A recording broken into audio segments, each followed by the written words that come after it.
Hi everybody, I'll said it before but I'll say it again, location bedroom. It's another part of our lockdown videos for Overdrive Online. Yes, we are still having to do this. Maybe by the time you see this video situations might have changed, but I've been thinking, we've done lots of things to do with cars, but I know I've mentioned it on one of our episodes of Overdrive, one of our discussions.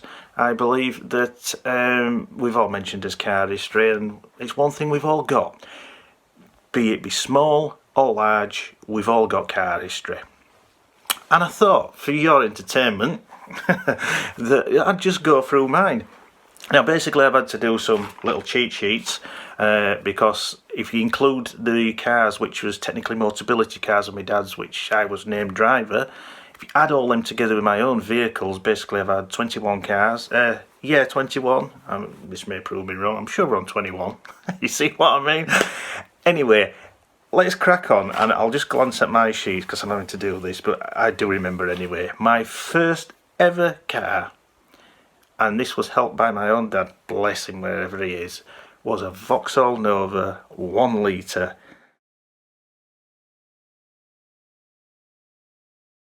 Four gears, 4 speed, yeah, unbelievable car, but it was my first car. I cherished it. It was a bit of a shed of the week. It wasn't really in immaculate nick, but it was my first run around. I tinkered with it and put sort of stripe things on it and all sorts of things. It wasn't the best. It was in the like a flame red colour, and it had seen better days basically. But it was my first dive into driving after passing my test and actually being in a car on my own and running around basically. So that was the Vauxhall Nova. Yes, I dabbled in Vauxhall first, if people are taking note, but it wasn't my first car. But then I went into Vauxhall again because I got a Corsa, a bit newer, a Vauxhall Corsa 1.2.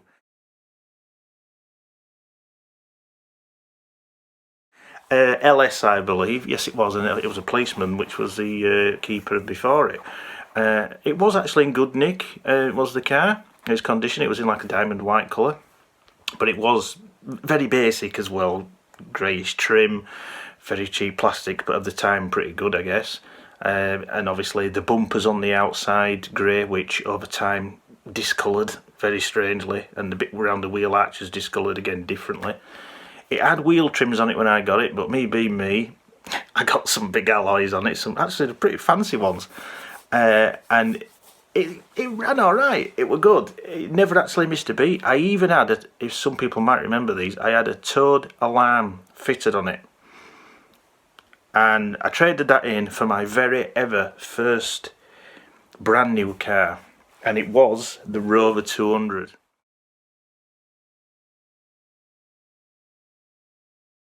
On an R registration about 1998, showing my age.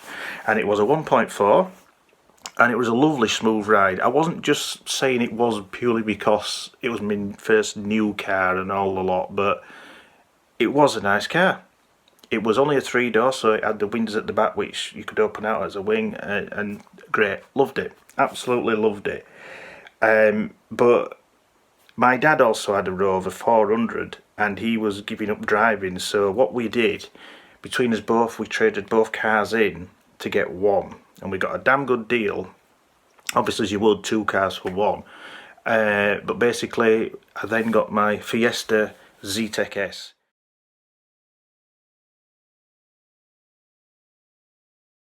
About 113 mile an hour top speed, 1.6 litre engine, very tiny little turbo in it, but at the time a really damn good mean sporty looking Fiesta.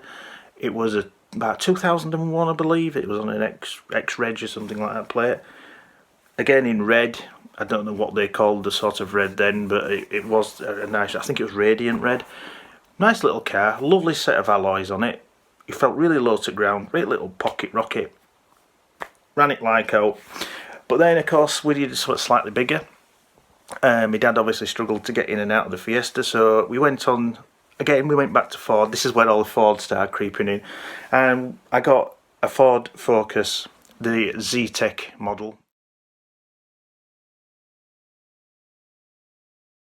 basically similar to, you may have seen Craig's dad's, which got filmed on Overdrive, and which is why I comment on the video that it was like it being brought back, because it was exactly like that. That was a nice car for me to run around a bit. My brother even got an LX version of it at the same time, and that was in the silver colour, Moondust Silver, very popular. But then I completely left Ford. I went from that and I went to Rover MG dealers when it was Friday probably at the time, as we thought, and I got myself a very, very tasty MG ZR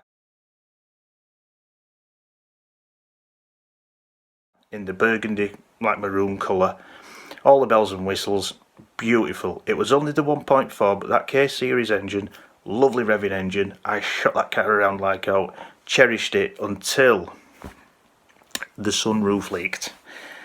And it happened bang on the time when the crisis with Rover MG was ongoing, and the garage couldn't honour the warranty, and I would have had to fork out to pay to get the sunroof fixed. So I let the car go. Maybe I shouldn't have done, maybe a very fast unwise decision, but I let the car go. So from that letting it go, they helped me into getting a Vauxhall. What happened? I didn't see this coming. A Vauxhall Astra.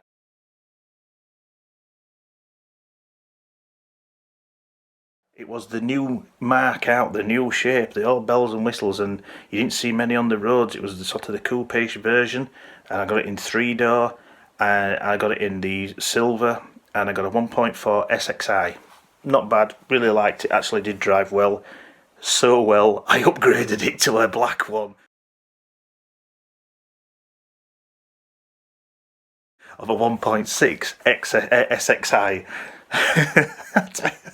Straight away. And I even had a body kit, the BTCC body kit put on it, and as soon as I did that, I let it go, and I got my first touch of real Fords now. I got my Ford Focus ST in the electric orange. 2.5 litre engine, brilliant. All the nice burbles, shot everywhere in it. It was obviously used. These other cars, the Astras and that, were new, but this was used, but it was immaculate. The chap had it on private plates, and I didn't know it was a 55 plate, but I got it, loved it. After meeting the garage and seeing it, I snapped it up. After that, basically, I didn't leave Ford, but my dad got a car on Motability, so I let the ST go, and my dad got a Fiesta Titanium.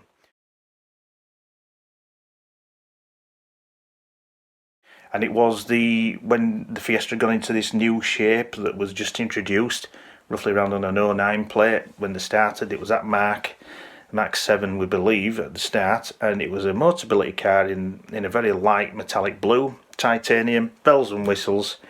But after a while, my dad wanted to change that and upgrade his Motability car. So basically what we did, we got a Ford C-Max.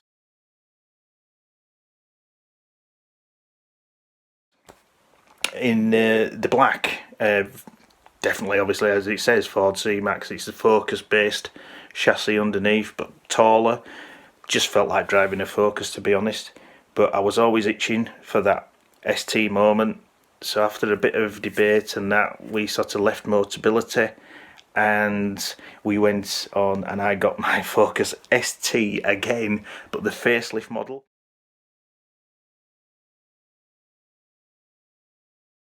Still the same 2.5 litre engine, just the front spoiler and a little bit at the back changed. Nothing dramatic, even the same wheels. But I got it in the, what they call the iced white colour. And basically that was a really, really good colour for it actually. It really suited the car. Got it on a 10 plate, loved that. But then they brought the new mark of ST out in the Focus. And I'd seen the Sweeney film with the black Focus ST.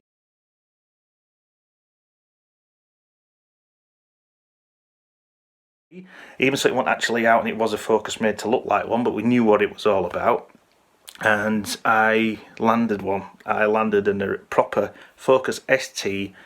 I believe it was an ST2. It was an ST2 with the half leather and charcoal trimmed seats, and it was in the black, and it looked just like out of the Sweeney movie, and I loved it. But then, me being me, I upgraded it at another Ford garage for an ST3 in the Spirit Blue.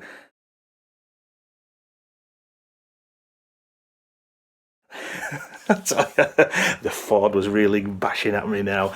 And yeah, I did that for a while, ran that one around. Basically, it's just the same. It was from ST2 to ST3, different colour. That's all it was, just a change. I had full leather in that. But basically, when I had that, now then, that's when it came to Big Ford. I've just noticed on my sheet, I saw the Focus RS Mark II.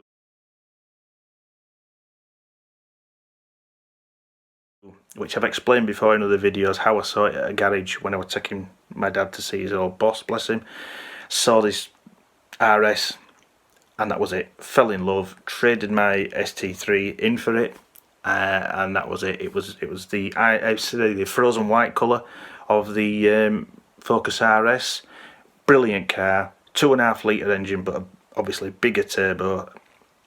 Differential all changed and all that. Obviously it needed it to put this 301 brake horsepower all to the front wheels. Still did torque steer a bit, but fair enough, what do you expect? But top speed of 163 mile an hour. Beautiful car, massive road presence. I still say to this day it's the best RS they've ever done, in the Focuses obviously, not the Escort Cosy, no way, but you can see what I mean.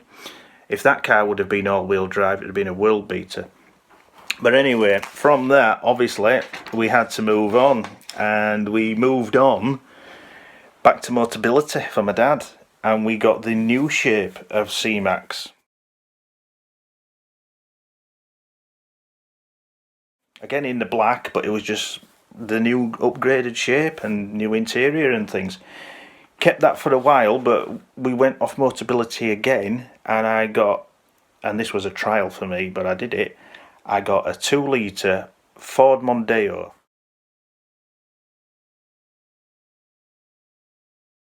In a diesel. Never had a diesel in my life. This was the all new Mondeo flagship car that we're bringing out. And I got it on a 15 plate. I was one of the first to actually get it from the Ford garage. It was a cover over it when I got it. And it was in the grey colour. I forget what they call it now. Like a sort of magnetic grey. I believe it is magnetic they call it. Similar what they still use now with the Fiesta ST and Focus RS, you can see in magnetic. It was that gorgeous colour, suited it, but it was a diesel. Needed to be a bit of a motorway mile muncher, and it wasn't. It was just tootling around and going to work. So it went. But it went for the Ford Focus ST3 facelift model in Tangerine Screen, which you guys have seen, or if you haven't, check it out on Overdrive Online on our channel, because Malcolm wanted to film that car when we first sort of got together meeting up.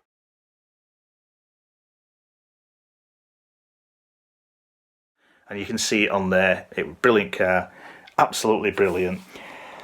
But we went back to Motability. For my dad, yeah. And he got the EcoSport, which you've also seen on the channel. Again, if you haven't, please check it out. The EcoSport, unbelievable as a Motability car. Suited my dad perfectly. As I say in the video, wouldn't have one myself, but if I were given it, I'd defend it to the hill. I've said that, yeah. But that was that. That was in a blue colour as well. I do forget the name of the blue, but that was in blue. But then when my dad obviously sadly passed away, as I've mentioned and you know about, I had to source a car. And I got, as you remember, I got my Ford Puma in the black. And the Panther Black basically, and it was the 1.4. There's a review on our channel. Please check that one out if you haven't. Lovely car. Still actually wish I sort of a little had it. Yeah, it was different. It was going back old school from everything like starter buttons and everything, but it ran a dream. It was lovely. Malcolm enjoyed filming it. I enjoyed allowing it to be filmed. It was great. Very different. Still would have one today. And then that brought me to where we are now. My Ford Fiesta ST line, the Mark 8. 1 litre engine. Proving very well. You've seen it in the videos. It's doing really well in the videos. This is the car I've had the longest in most of my car history, so it is doing well. As you know, basically looks like the Fiesta ST really, but without the power. But still don't write it off thinking that it's got no power, because foot down, it can shift. I'd love to drive one that's the 140 brake horsepower, but we don't know about that if we ever get the opportunity. But it makes me want to have a Fiesta ST, basically how it looks. Nice little pocket rocket, love it. So basically that was, excuse me, I have just eaten. Basically that was my car history. You will obviously see pictures floating up as I tell you all about these. I had to get the cheat sheets because obviously I'd forgotten I had in what order. But that is the definite order. That's another video in my bedroom. I think I'm going to get a drink and then I won't be long as it's bed. But thanks for allowing me to share my car history with you, and I'll catch all you guys very, very soon, and I hope in better circumstances. We'll see how we go. Take care everybody, subscribe, watch all the videos, watch any of these I've mentioned which got filmed, the AST and things like that, and the Puma and all that. Feel free to comment, tell me if you've had cars same as mine, and I'll catch you guys later. Cheers and good night.